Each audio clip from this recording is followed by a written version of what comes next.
یہ تو گاؤں کا اکلوتا گرلز کالج تھا۔ لڑکے تو گاؤں سے باہر تعلیم کے لیے چلے جاتے تھے، لیکن لڑکیوں کو کوئی بھی حالات کے پیش نظر شہر ہاسٹل میں بھیجنے کو تیار نہ تھا۔ گاؤں کے مکھیا اور چند بااثر لوگوں نے مل کر حکومت پر دباؤ ڈالا اور ایک عالیشان 6 منزلہ کالج کی بنیاد رکھی، جس کے باعث گاؤں کی تمام لڑکیاں آج تعلیم حاصل کر رہی تھیں۔ چلو جی، اب اس کتاب کو اپنی جگہ پر رکھ دیتی ہوں۔ حور کو اچانک قدموں کی آواز سنائی دی۔ اس نے یہاں وہاں دیکھا لیکن اسے کوئی نظر نہ آیا۔ شاید میرا وہم تھا۔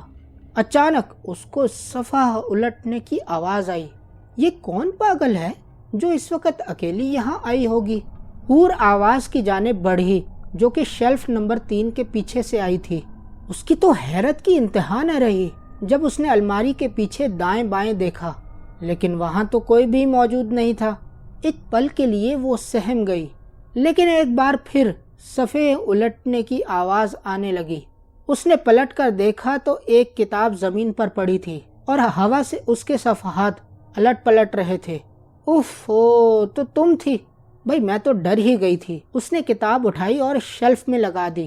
چلو جی اب چلتے ہیں، برگر ٹھنڈا ہو رہا ہوگا۔ اس نے لفٹ کا بٹن دبایا لیکن دروازہ نہیں کھلا۔ اب اس مصیبت کو کیا ہو گیا ہے؟ اس نے پھر سے کوشش کی لیکن دروازہ تو نہیں کھلا۔ لگتا ہے اب ٹانگوں کو ہی زحمت دینا پڑے گی۔ وہ سیڑھیاں اترنے لگی۔ 4تھا اور 5واں فلور اس وقت خالی تھا کیونکہ ان میں دوپہر کو کلاس ہوتی تھی۔ وہ جیسے ہی 5ویں فلور پر پہنچی اسے ایک کلاس سے کرسی گھسٹنے کی آواز آئی۔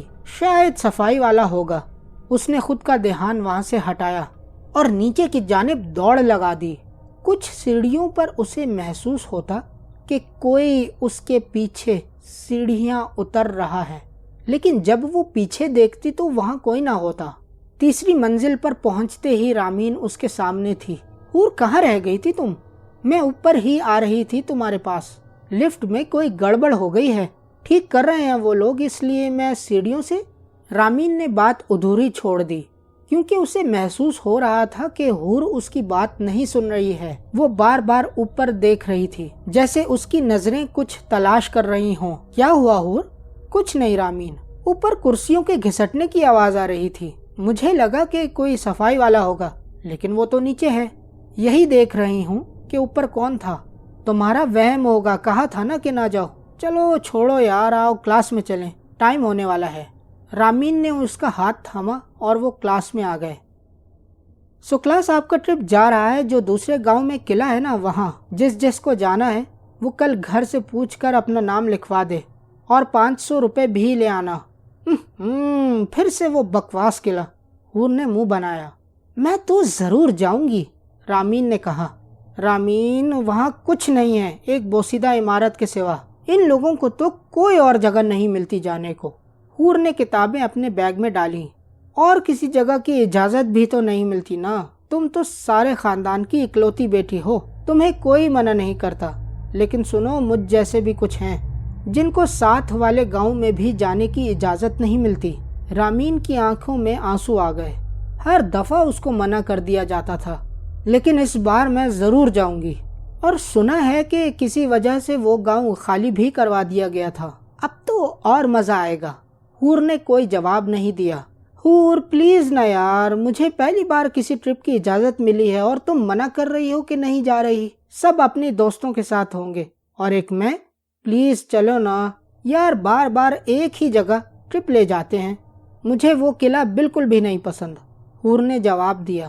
اوکے یار، میں بھی نہیں جا رہی۔ رامین روحانسی ہو کر بولی۔ اچھا تو تم روحانسی کیوں رہی ہو؟ چل ٹھیک ہے، میں بھی تیار ہوں، لیکن ایک بات سن لو میری، آئندہ میں وہاں کبھی نہیں جاؤں گی۔ میں نے کہہ دیا ہے، یہ میرا آخری سفر ہوگا وہاں کا۔ حور نے اس کے آنسو صاف کیے۔ اوکے تھینکس یار، ہم بہت زیادہ یادگار بنائیں گے اس سفر کو۔ رامین نے حور کو گلے لگایا۔ انہیں کیا معلوم تھا کہ یہ سفر واقعی یادگار بننے والا تھا۔ انہوں نے اپنا نام لکھوا دیا۔ زیادہ تر لڑکیاں جو پچھلی بار گئی تھیں وہ اس بار نہیں جا رہی تھیں۔ ہاں کچھ تھیں حور کی طرح جو دوستی نبھانے پر مجبور تھیں۔ اگلی صبح 6 بجے کا وقت مقرر کیا گیا۔ دوسرا گاؤں 4 گھنٹے کی مسافت پر تھا۔ کھانا پینا ان کا اپنا تھا۔